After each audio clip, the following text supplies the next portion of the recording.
ગયા લેક્ચરની અંદર આપણે સૃષ્ટિ ફૂગ ભણતા હતા, બરાબર?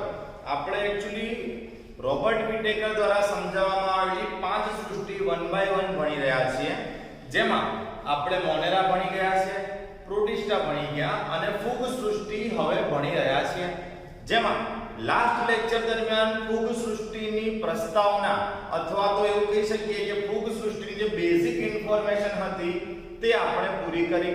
હવે ગયા લેક્ચરમાં છેલ્લે આપણે ઉલ્લેખ કર્યો હતો કે જે ફૂગ સૃષ્ટિ છે તેને અલગ અલગ એવા 4 વર્ગમાં વર્ગીકૃત કરવામાં આવે.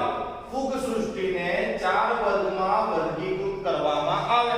હવે આ 4 વર્ગ કયા કયા હતા?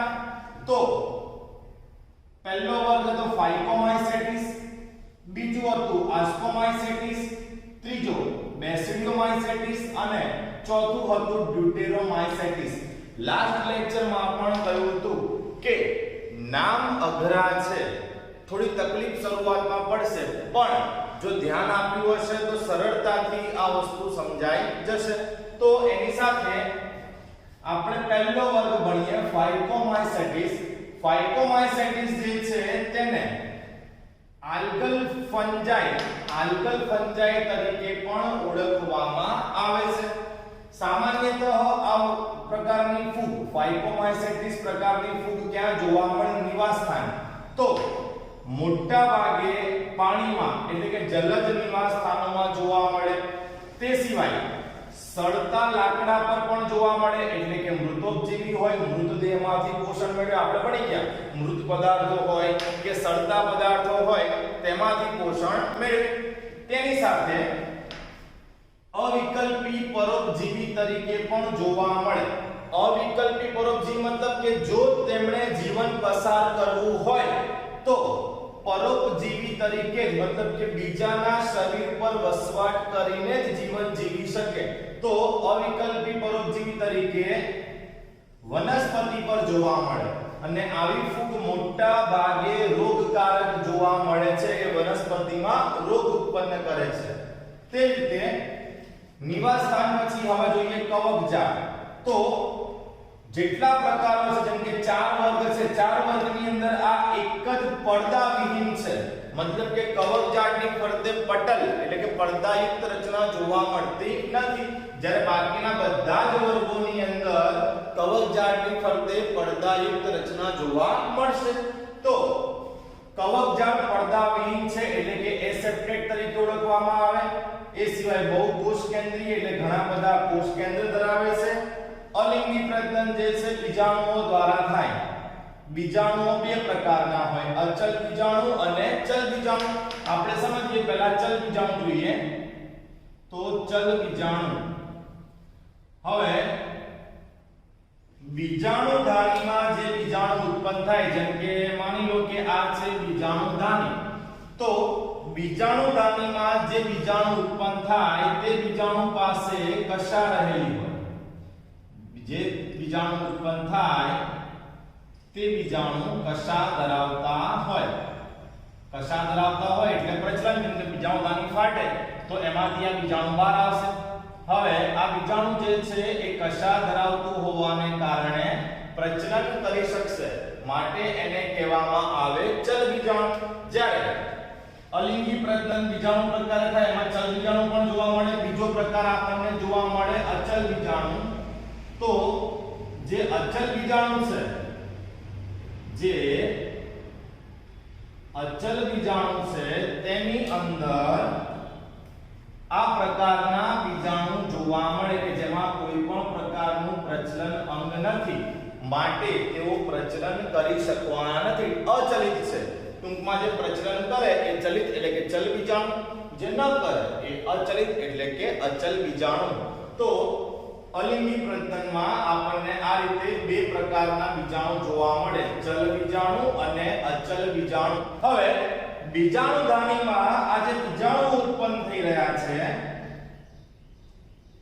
બીજાણુ ધાનીમાં જે બીજાણુ ઉત્પન્ન થઈ રહ્યા છે, આ બીજાણુઓ અંતર્ગત બીજાણુ હોય. અંતર્ગત મતલબ બીજાણુ ધાનીની અંદરની તરફ હોય. બહિર્ગત મતલબ સપાટી પર એટલે કે બહારની તરફ હોય. હું તમને અહીંયા એક્ઝામ્પલ એક આપું તો અહીંયા આપણે એક મ્યુકર દોરી રહ્યા છીએ.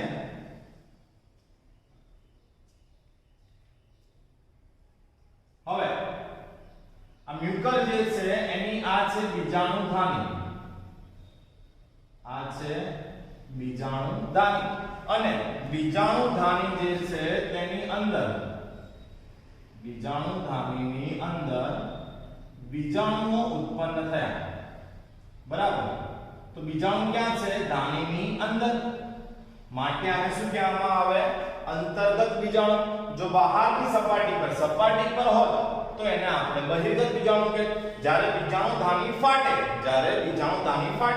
ત્યારે એમાંથી આ બીજાણુ મુક્ત થાય અને આ બીજાણુ જમીન ઉપર જ્યાં પણ બેસે ત્યાંથી જ એ નવી મ્યુકર જે છે તેનું નિર્માણ કરવાની શરૂઆત કરી દેશે.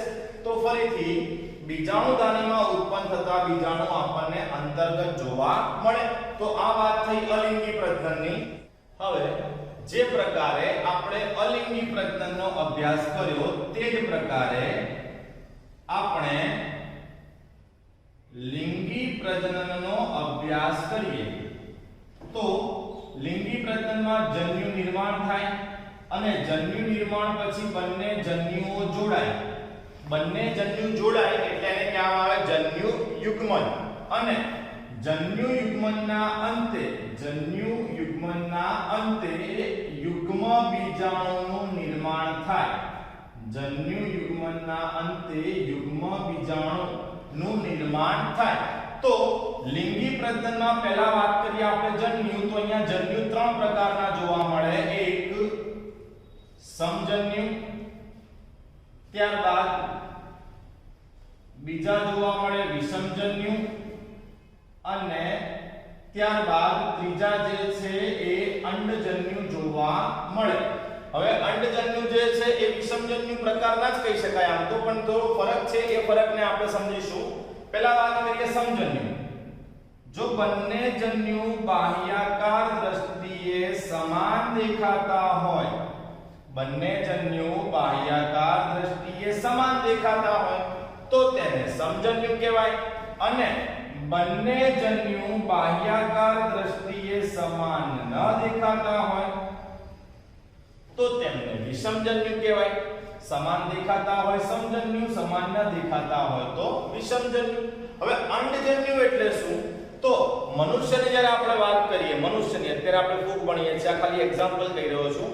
તો મનુષ્યમાં સૌથી મોટો કોષ હોય અંડકોષ અને સૌથી નાનો હોય શુક્રકોષ. તો એ જ પ્રમાણે ફૂગની અંદર જન્યુ નિર્માણ સમયે એક જન્યુ અત્યંત મોટું ઉત્પન્ન થાય એટલે કે અંડકોષ જેવું અને એક જન્યુ અત્યંત નાનું હોય એટલે કે શુક્રકોષ જેવું. તો આ પ્રકારના જન્યુને અંડજન્યુ તરીકે ઓળખવામાં આવે. એટલે ટૂંકમાં આ પ્રકારની ફૂગમાં સમજન્યુ ઉત્પન્ન થઈ શકે અથવા તો વિષમજન્યુ અથવા તો અંડજન્યુ. અને બંને પ્રકારના જન્યુઓ જોડાઈને જન્યુ યુગ્મન તેને શું બનાવે? યુગ્મ બીજાણુ. અને એમાંથી નવી ફૂગનું સર્જન થાય. તો આ ફાઇકોમાઇસેટિસ વર્ગનો આપણે અભ્યાસ કર્યો. હવે એના એક્ઝામ્પલ જોઈએ તો આ પ્રકારની ફૂગની અંદર મ્યુકર, ત્યારબાદ રાઇઝોપસ, મ્યુકર બાદ રાઇઝોપસ અને આલ્બ્યુગોનો સમાવેશ કરવામાં આવે છે. આલ્બ્યુગો જેવી ફૂગનો સમાવેશ કરવામાં આવે છે. આલ્બ્યુગો જે છે એ રાઈ પર થતી પરોપજીવી ફૂગ છે. આલ્બ્યુગો રાઈ પર થતી પરોપજીવી ફૂગ છે. જ્યારે રાઇઝોપસ જે છે, રાઇઝોપસને બ્રેડ મોલ્ડ તરીકે ઓળખવામાં આવે છે. એટલે બ્રેડ ઉપર જોવા મળતી ફૂગ છે. તો આની સાથે ફૂગનો પહેલો વર્ગ ફાઇકોમાઇસેટિસ જે છે એ પૂરો થયો. એકવાર ફરીથી જોઈ લઈએ. ફાઇકોમાઇસેટિસ ની વાત કરીએ તો પાણીમાં જોવા મળે, એ સિવાય સડતા લાકડા ઉપર હોઈ શકે, પરોપજીવી તરીકે વનસ્પતિ પર જોવા મળે. ચારે ચાર વર્ગમાં એક જ વર્ગ એવો છે જેમાં પડદાવિહીન કવકજાળ જોવા મળે. અલિંગી પ્રજનન બીજાણુઓ દ્વારા થાય. બીજાણુ બે પ્રકારના હોય, પ્રજનન કરી શકે તેવા હોય તો અચલ બીજાણુ, પ્રજનન ન કરે તેવા હોય તો અચલ બીજાણુ. હવે બંને પ્રકારના બીજાણુ જ્યારે બીજાણુધાનીમાંથી સર્જાય તો એ અંતર્ગત પ્રકારે ઉત્પન્ન થાય. મતલબ કે બીજાણુધાનીની અંદરની તરફ જોવા મળે. જો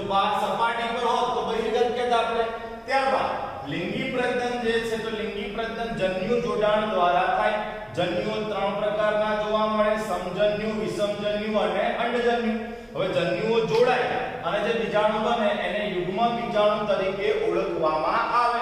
એક્ઝામ્પલમાં આવશે મ્યુકર, ત્યારબાદ રાઇઝોપસ અને ત્યારબાદ આલ્બ્યુગો. તો આની સાથે પહેલો પ્રકાર ફાઇકોમાઇસેટિસ જે છે એ પૂરો થયો. હવે આગળ આપણે બીજા પ્રકારની ચર્ચા કરીશું. ફાઇકોમાઇસેટિસ નો અભ્યાસ કર્યા બાદ હવે ફૂગનો બીજો વર્ગ આપણે જોઈએ જેનું નામ છે આસ્કોમાઇસેટિસ. તો આસ્કોમાઇસેટિસ જે છે તેને કોથળીમય ફૂગ, કોથળીમય ફૂગ તરીકે અથવા તો એને સેક ફંજાઈ તરીકે પણ ઓળખવામાં આવે છે. આસ્કોમાઇસેટિસ ને કોથળીમય ફૂગ પણ કહેવાય અથવા તો એને સેક ફંજાઈ પણ કહેવાય. આસ્કોમાઇસેટિસ ના મોટા ભાગના સભ્યો બહુકોષીય હોય. એનું એક એક્ઝામ્પલ લઈએ આપણે પેનિસિલિયમ. જ્યારે આગળ ફૂગની જે પ્રાથમિક માહિતી મેળવી હતી એમાં બી આપણે ઉલ્લેખ કર્યો હતો કે યીસ્ટ, આ યીસ્ટ જે છે એ એક કોષી ફૂગ છે. તો યીસ્ટનો સમાવેશ પણ આસ્કોમાઇસેટિસમાં જ કરવામાં આવે. યીસ્ટ અપવાદ ફૂગ પણ કહી શકાય કારણ કે બધી ફૂગ જે છે બહુકોષી હોય, યીસ્ટ આપણને એક કોષી જોવા મળે. ત્યારબાદ આસ્કોમાઇસેટિસ ફૂગના જે સભ્યો છે આ સભ્યો મૃતોપજીવી હોઈ શકે એટલે કે સેપ્રોફાઇટ્સ કહેવાય એને, અથવા તો વિઘટકો સ્વરૂપે હોઈ શકે એટલે કે ડીકમ્પોઝર કહી શકાય. પરોપજીવી હોય એના માટે પેરાસાઇટ શબ્દ પણ વપરાય અને છાણભક્ષી હોય એટલે એને કોપ્રોફિલસ પણ કહેવાય. છાણભક્ષી મતલબ કે છાણ ઉપર જ એ લોકો વિકાસ પામી શકે છે. તો એને કોપ્રોફિલસ તરીકે ઓળખવામાં આવે. અનેક માટે પણ બહુ મોસ્ટ આઈએમપી એમસીક્યુ છે. હવે આ બધા પ્રકાર તમને સમજણ પડી ગયા જેમ કે મૃતોપજીવી એટલે મૃતદેહમાંથી પોષણ મેળવતું હોય, વિઘટકો એટલે વિઘટનનું કાર્ય કરતા હોય, પરોપજીવી એટલે અન્યના શરીર પર વસવાટ કરતા હોય અને છાણભક્ષી એટલે કે છાણ પર વિકાસ પામતા હોય. ત્યારબાદ કવકજાળની વાત કરીએ તો કવકજાળ શાખીય અને પડદાયુક્ત હોય. હવે આપણે આ ખાસ યાદ રાખજો, આપણે પહેલો પ્રકાર ભણ્યા એમાં આપણે કહ્યું કવકજાળ પડદાવિહીન હોય. જ્યારે એના પછીના જેટલા પણ પ્રકાર ભણવાના આવશે મતલબ કે આસ્કોમાઇસેટિસ છે, ત્યારબાદ બેસિડિયો આવશે, ત્યારબાદ ટ્યુટેરો આવશે, તો એ બધામાં આપણને કવકજાળ પડદાયુક્ત જોવા મળશે. હવે જો અલિંગી પ્રજનનની વાત કરીએ તો અલિંગી પ્રજનન બીજાણુઓ દ્વારા થાય અને એ બીજાણુઓને કણી બીજાણુઓ તરીકે ઓળખાય. આ કણી બીજાણુઓ બહિર્જાત હોય એટલે બહારની બાજુ ઉત્પન્ન થાય.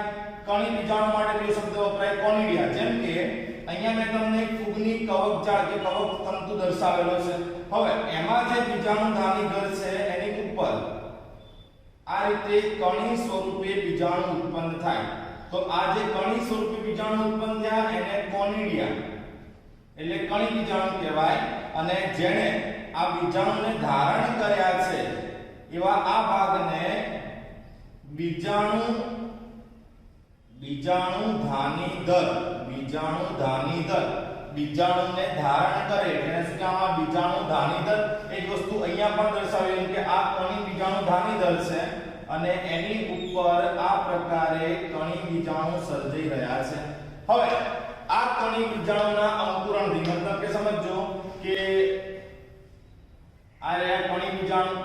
હવે એમાંથી બીજાણુ મુક્ત થયા તો બીજાણુ જ્યાં બેસશે, બીજાણુ જ્યાં પણ સ્થાપિત થશે ત્યાંથી એ નવી ફૂગનું સર્જન કરશે. બરાબર? એટલે કણી બીજાણુના અંકુરણથી નવી કવકજાળ બને છે.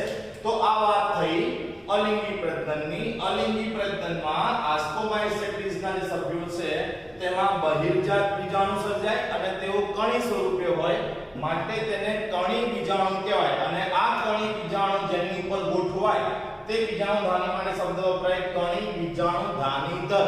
કણી બીજાણુ ધાનીધર. હવે વાત કરીએ આપણે લિંગી પ્રજનનની. તો લિંગી પ્રજનનમાં શું હોય કે બે અલગ અલગ જે કવકજાળ હોય, આ એક કવકજાળ લઈએ, આપણે આ બીજી કવકજાળ લઈએ. આનું કોષ કેન્દ્ર છે, આ આનું કોષ કેન્દ્ર છે. બરાબર? તો આપણે આગળ ભણી ગયા હતા કે સૌથી પહેલા જીવરસ સંયુગ્મન થાય.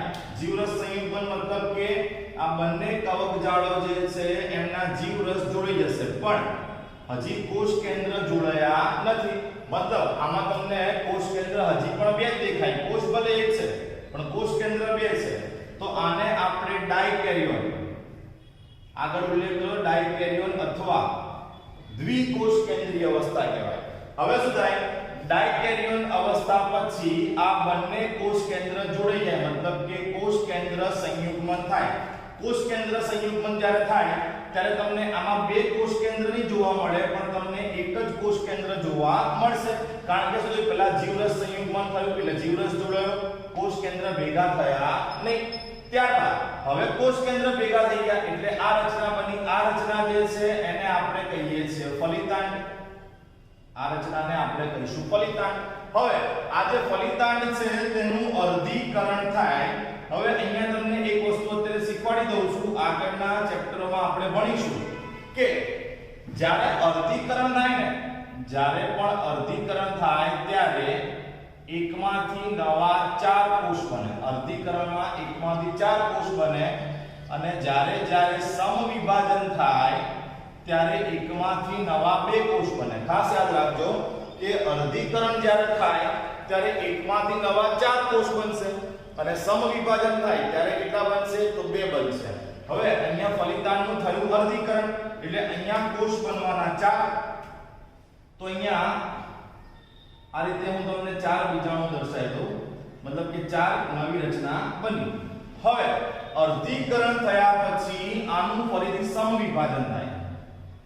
સમવિભાજન દરમિયાન એકમાંથી 2 બને, મતલબ આ જે અંદર તમને બીજાણુ દેખાય છે એમાં એકમાંથી 2 બીજાણુ, અહીંયા 2 બનશે, 2 એટલે 4 જે કોષો દેખાઈ રહ્યા છે કે 4 બીજાણુ દેખાઈ રહ્યા છે એ 4 બીજાણુ સમવિભાજન થયું, દરેકમાં એકમાંથી 2 કોષ બન્યો એટલે ટોટલ આપણને 8 બીજાણુઓ જોવા મળશે.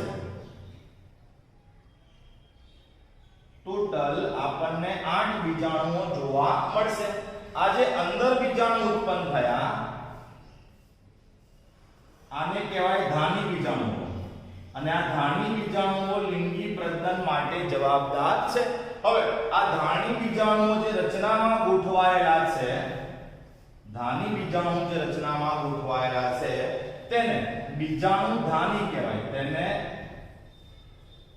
બીજાણુ ધાની તરીકે ઓળખવામાં આવે. હવે ખાસ યાદ રાખજો કે લિંગી પ્રજનન દરમિયાન આવી એક વિશેષ રચના કવકજાળ ઉપર સર્જાય જેને આપણે ફડકાઈ કહીએ છીએ. વિશેષ રચના આ રીતની કવકજાળ ઉપર ઉત્પન્ન થાય તેને ફડકાઈ કહેવાય.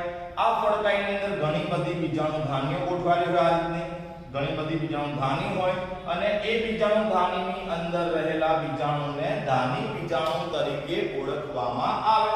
તો લિંગી પ્રજનન પણ બીજાણુઓ દ્વારા જ થાય છે. અને ખાસ યાદ રાખજો કે બીજાણુઓ અંદરની તરફ છે, મતલબ કે લિંગી પ્રજનન દરમિયાન જે બીજાણુઓ સર્જાયા એ અંતર્જાત અથવા અંતર્ગત છે, જ્યારે આસ્કોમાઇસેટિસ ની અંદર અલિંગી પ્રજનનમાં જે બીજાણુઓ સર્જાયા એ બહિર્જાત બીજાણુઓ છે કે બહિર્ગત બીજાણુઓ છે, અને લિંગી પ્રજનનના જે બીજાણુઓ છે તે અંતર્ગત છે. ઓકે, તો આની સાથે આ લિંગી પ્રજનનની પણ વાત પૂરી થઈ. હવે આસ્કોમાઇસેટિસ જે છે તેના સભ્યોના એક્ઝામ્પલ જોઈએ તો એમાં એસ્પરજિલસ છે, ત્યારબાદ ક્લેવિસેપ્સ આવશે અને ત્યારબાદ ન્યુરોસ્પોરા પણ આવશે. હવે મોસ્ટ એમપી એમસીક્યુ, ન્યુરોસ્પોરા જે છે એ જૈવ રસાયણ તેમજ જનીનિક ક્રિયાવિધિમાં ઉપયોગી છે. ન્યુરોસ્પોરા જૈવ રસાયણ તેમજ જનીનિક ક્રિયાવિધિમાં ઉપયોગી છે. ત્યારબાદ મોરેલ્સ, મોરેલ્સ એટલે કે કાળા રંગના જોવા મળે અને બફલ્સ એ પીળા રંગના હોય. બંને ફૂગ છે આસ્કોમાઇસેટિસના સભ્યોની જે ખોરાક તરીકે ઉપયોગમાં લેવામાં આવે છે. મોરેલ્સ અને બફલ્સ બંને ખોરાક તરીકે ઉપયોગમાં લેવાય છે. તો આની સાથે ફૂગનો બીજો વર્ગ આસ્કોમાઇસેટિસ જે છે તે પણ પૂરો થયો. આગળના લેક્ચરમાં બાકીના જે 2 વર્ગો છે